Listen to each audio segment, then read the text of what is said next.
Hello students. हाँ भाई, देखिए इस वीडियो में आज हम ट्रांसपायरेशन को लेकर के आगे विस्तार से चर्चा करेंगे।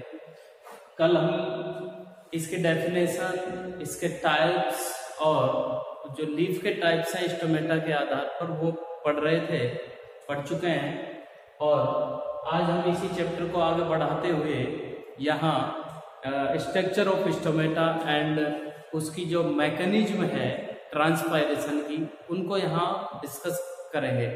देखिएगा, हमने 3 प्रकार का कल ट्रांसपायरेशन समझा था।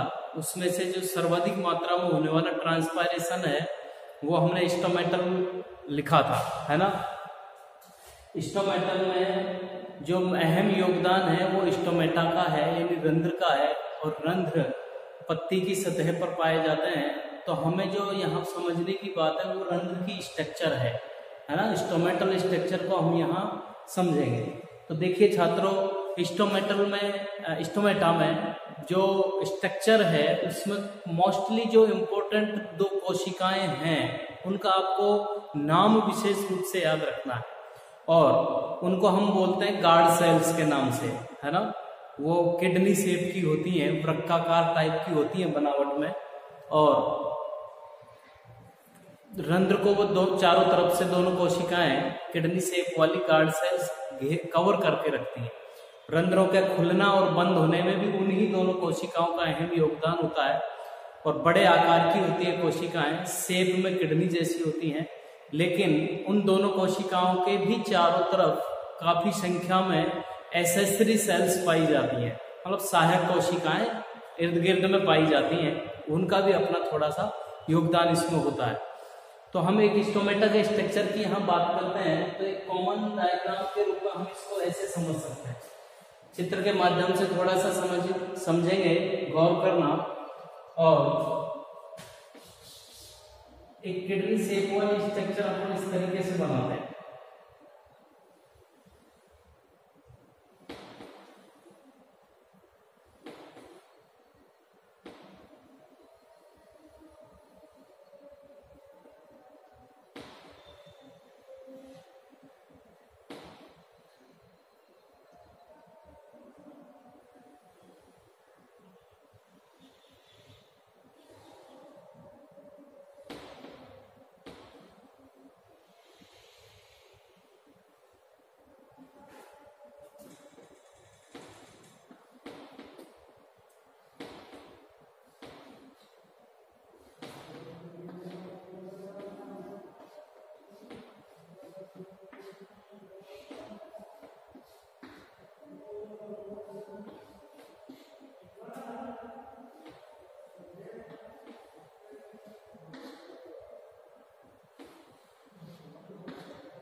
एक स्टोमेटा की जनरल स्ट्रक्चर इस प्रकार से आपको दिखाई दे, है ना।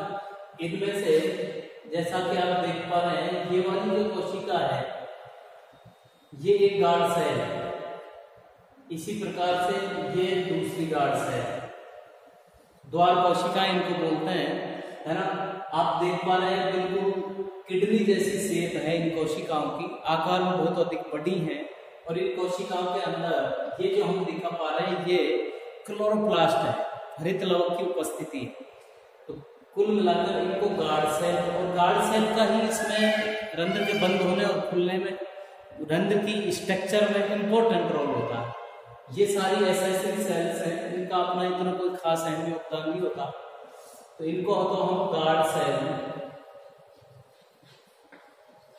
ये गार्ड सेल है, ये इनके अंदर क्लोरोप्लास्ट है,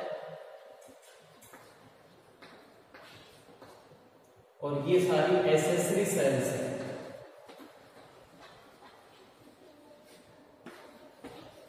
एसेसरी सेल है ना। इस तरीके से आपको थोड़ा सा समझना। अब देखिएगा, यहां पर बात यह है समझने की, इन गार्ड सेल्स की जो रंध्र की तरफ वाली भित्ति होती है, अर्थात इस गार्ड सेल की ये अंदर वाली, इस गार्ड सेल की ये अंदर वाली, ये भित्ति मोटी होती है, जबकि बाहर वाली जो भित्तियां हैं गार्ड सेल की ये पतली होती हैं। आपको याद रखना है, भीतर वाली भित्ति मोटी होती है, बाहर वाली भित्ति पतली होती है ना। तो कंडीशन ये होती है, जैसे ही ये कोशिका है स्फीत होती है तो दबाव होता है भित्ति पर, तो पतली वाली जो भित्ति है वो बाहर की तरफ तनाव की वजह से खिंचेगी और अंदर वाली जो भित्तियां हैं ये एक दूसरे से दूर दूर हटेंगी। तो ऐसी कंडीशन में छात्रों रंध्र जो है खुल जाएगा, है ना, रंध्र खुल जाता है। तो आपको ध्यान रखना है, स्फीत अवस्था में रंध्र खुल जाएगा। इसका विपरीत हम समझें तो जब कोशिका में जल की मात्रा कम होती है, यानी कोशिका स्लथ होती है, पिचकी हुई होती है, उस स्थिति में जो भित्ति पर तनाव है वो कम हो जाएगा, जिससे अंदर वाली मोटी भित्तियां पास पास आ जाएंगी तो रंध्र को बंद कर देती है, रंध्र बंद हो जाता है। तो इतना आपको ध्यान रखना है। ये कुछ टिप्स हैं। अंदर वाली भित्ति,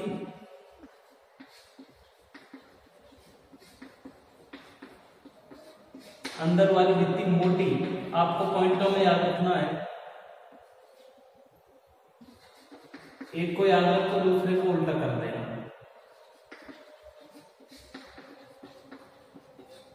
बाहर वाली भित्ति पतली होती है,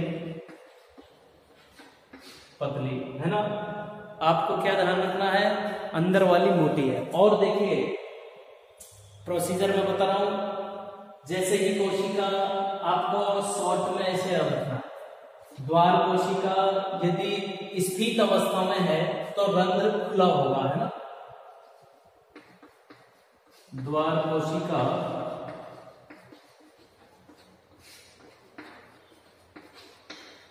स्फीत है, उस कंडीशन में रंध्र खुला।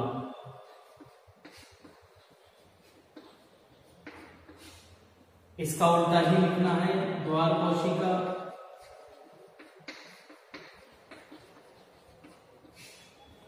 स्लथ है, स्लथ का मतलब पिचकी हुई है, तो रंध्र बंद हो जाएगा, रंध्र बंद। ठीक है, आपको ये 4 पॉइंट याद रखने हैं। स्ट्रक्चर में, चित्र में आप जो देख पा रहे हैं, क्लोरोप्लास्ट भी पाए जाते हैं, क्या नाम से किडनी की शेप होती है, आकार में बड़ी होती हैं कोशिकाएं, उनको गार्ड सेल या रक्षक कोशिकाओं के नाम से बोलते हैं। बाकी आसपास लगी हुई सारी कोशिकाएं एसेसरी या सहायक होती हैं, ये इसकी शेप है। प्रोसीजर आपको ध्यान रखनी है, अंदर वाली भित्ति मोटी, बाहर वाली पतली होती है। खुलने बंद होने का प्रक्रम कैसे याद रखना है, जब द्वार कोशिकाएं स्फीत अवस्था में है, खुली हुई है, ऐसी कंडीशन में रंध्र खुले होंगे, बिल्कुल उल्टा करके बोलेंगे बंद हो जाएंगे, स्लथ अवस्था में बंद हो जाएंगे, है ना। आपको एक लाइन याद रखनी, दूसरे में उल्टा अपने आप ही हो जाएगा, तो इतनी दिक्कत नहीं आएगी। ये आपको रंध्र के बारे में थोड़े से समझने वाली चीजें थी। अब हम रंध्रीय गति को समझने की यहाँ कोशिश करेंगे, जिसके बारे में अलग अलग वैज्ञानिकों ने अलग अलग सिद्धांत दिए हैं।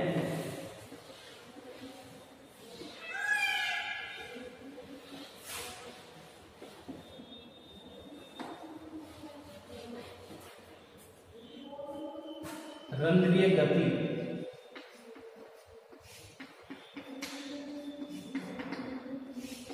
रंध्रीय गति में देखो सिद्धांत तो अलग अलग दिए गए हैं, जिसमें से एक है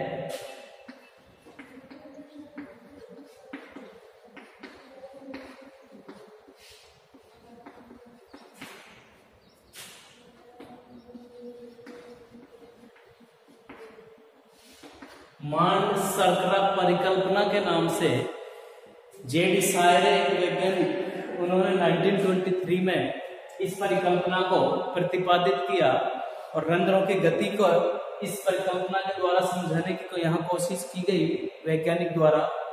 और जैसा नाम से हमें सीधा एक समझ में आता है, मांड-सर्करा, मांड का मतलब स्टार्च है, सर्करा का मतलब शुगर है ना, कार्बोहाइड्रेट। हालांकि मांड भी, स्टार्च भी कार्बोहाइड्रेट है होने को, है ना, लेकिन यहाँ ध्यान रखना है, स्टार्च शुगर हाइपोथेसिस। देखिए स्टार्च पॉलीकार्बोहाइड्रेट है, शुगर भी कार्बोहाइड्रेट है, लेकिन शुगर से मतलब यहाँ पर अलग रूप, शर्करा का भिन्न रूप है ना। स्टार्च ही शुगर में कन्वर्ट होनी है। यहाँ पर परिकल्पना को समझेंगे तो बात समझ में आएगी। कहने का मतलब कंडीशन ये है, आप एक एक शब्द को यहाँ गौर से समझो, बहुत अच्छी चीज है। स्थिति ये होती है जब दिन का समय होता है तो रंध्र अक्सर खुले होते हैं, रात्रि को बंद होते हैं। ठीक है, दिन का समय होता है तो ऐसी स्थिति में जो गार्ड सेल्स होती हैं, उन गार्ड सेल्स में CO2 का कंसंट्रेशन कम हो जाता है। दिन में गार्ड सेल में CO2 की सांद्रता घट जाती है, मात्रा घट जाती है, और CO2 की सांद्रता घटती है तो pH बढ़ता है। आपको इतना ध्यान रखना है, CO2 की सांद्रता घटेगी तो pH बढ़ेगा, यानी क्षारीय कंडीशन की तरफ जाएगी स्थिति प्रकृति में। लेकिन अब देखिएगा जब pH बढ़ता है तो एक फॉस्फोराइलेज एंजाइम है, वो क्रियाशील होता है, क्योंकि वो उच्च pH पर ही काम करता है। स्थिति को समझना है, फॉस्फोराइलेज एंजाइम pH बढ़ने के साथ क्रियाशील हो जाता है, उच्च pH पर काम करता है ना। और जैसे ही pH फॉस्फोराइलेज सक्रिय होता है तो वो क्या काम करता है, स्टार्च को शुगर में बदलने का काम करता है। कुल मिलाकर स्टार्च को 1 फॉस्फेट में बदल देता है, 1 फॉस्फेट में बदलने का काम करता है। अब 1 फॉस्फेट की जब सांद्रता बढ़ती है तो जो गार्ड सेल्स होती हैं उनकी डीपीडी कम होती है, डीपीडी बढ़ती है, डीपीडी बढ़ जाएगी। और ये हम जानते हैं, पीछे के चैप्टर में 5 नंबर में पढ़ के आए थे, जब डीपीडी बढ़ती है तो कोशिकाओं में लगातार पदार्थ अंदर प्रवेश करेगा, क्योंकि डीपीडी को हम एसपी भी कह सकते हैं, नहीं चूषण दाब भी कह सकते हैं। घर्षण दाब में कमी आएगी, जिससे चूषण दाब बढ़ेगा तो पदार्थ अंदर ग्रहण किया जाएगा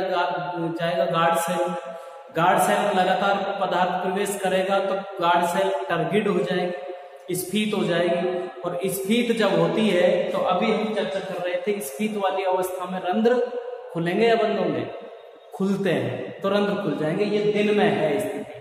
रात्रि को इसका उल्टा हो जाएगा, रात्रि में CO2 की सांद्रता बढ़ जाती है, CO2 बढ़ती है तो pH घटता है, pH घटता है तो जो गार्ड सेल्स हैं वो स्लग हो जाएंगी, फॉस्फोराइलेज जो एंजाइम बनेगा वो सक्रिय नहीं रहेगा, तो 1 फॉस्फेट पुनः स्टार्च में बदल जाएगा, है ना।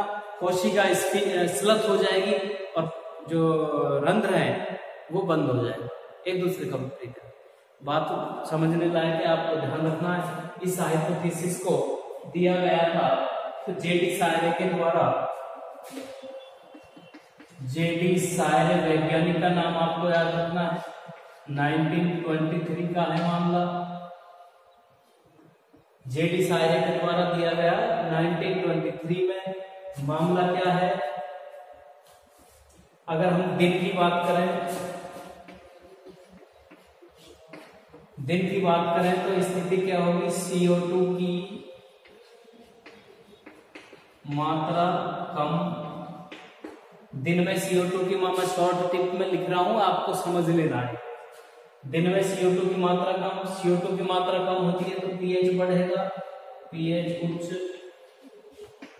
CO2 कम हुई तो pH उच्च हो गया, है ना, अल्कलाइन की तरफ जाएगा। pH उच्च होगा तो एक एंजाइम जो क्रियाशील होने वाला उच्च pH पर फॉस्फोराइलेज, ध्यान रखना, फॉस्फोराइलेज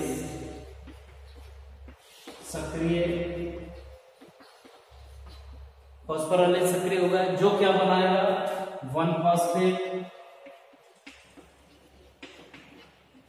आगे शर्करा का नाम आ जाएगा, ये केवल 1 फॉस्फेट नहीं होता है, आगे शुगर का नाम है, जो भी शुगर बनेगी, ग्लूकोज बनेगी, फ्रक्टोज बनेगी, वो 1 फॉस्फेट के साथ, है ना, 1 फॉस्फेट बनाएगा।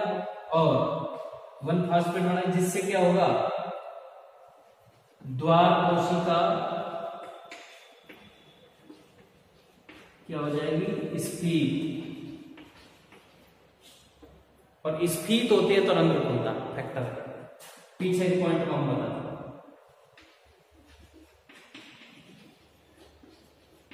रंध्र खुला, ये कंडीशन आपको ध्यान रखना। इसमें स्टार्च का सरल शर्करा मोनोफॉस्फेट में कन्वर्जन हुआ है। कन्वर्जन करने वाला एंजाइम फॉस्फोराइलेज है। लेकिन फॉस्फोराइलेज ने ये काम कब किया? जब ये क्रियाशील हुआ। फॉस्फोराइलेज क्रियाशील कब होगा? उच्च पीएच पर। तो उच्च पीएच कैसे बना? CO2 के घटने के कारण। CO2 घटती कब है? दिन में। दिन में CO2 की सांद्रता कम होती है, रात्रि को रेस्पिरेशन चलता है, CO2 की सांद्रता बढ़ जाती है। क्योंकि दिन में तो फोटोसिंथेसिस चलता है, जो CO2 बनती है उसको शर्करा में कन्वर्ट करके काम ले लिया जाता है, तो CO2 की सांद्रता घटती है, पीएच बढ़ जाता है। ठीक है, रात्रि में इसका बिल्कुल उल्टा करके हम समझ लेंगे, रात्रि में उल्टा करके समझ लिया जाएगा। ये हाइपोथेसिस इस तरीके से आपको समझनी है। अब देखिए हाइपोथेसिस और भी हैं, परिकल्पना अलग अलग वैज्ञानिकों ने और भी थी उसको समझाने के लिए कि रंध्र कैसे खुलते हैं, किस तरीके से बंद होते हैं, ऐसा कैसे हो जाता है, किसकी वजह से, क्या इस परिकल्पना है, कंप्लीटली प्रोसेस क्या है, मैकेनिज्म क्या है, उसको समझने के लिए अन्य हाइपोथेसिस को हम नेक्स्ट वीडियो में समझेंगे।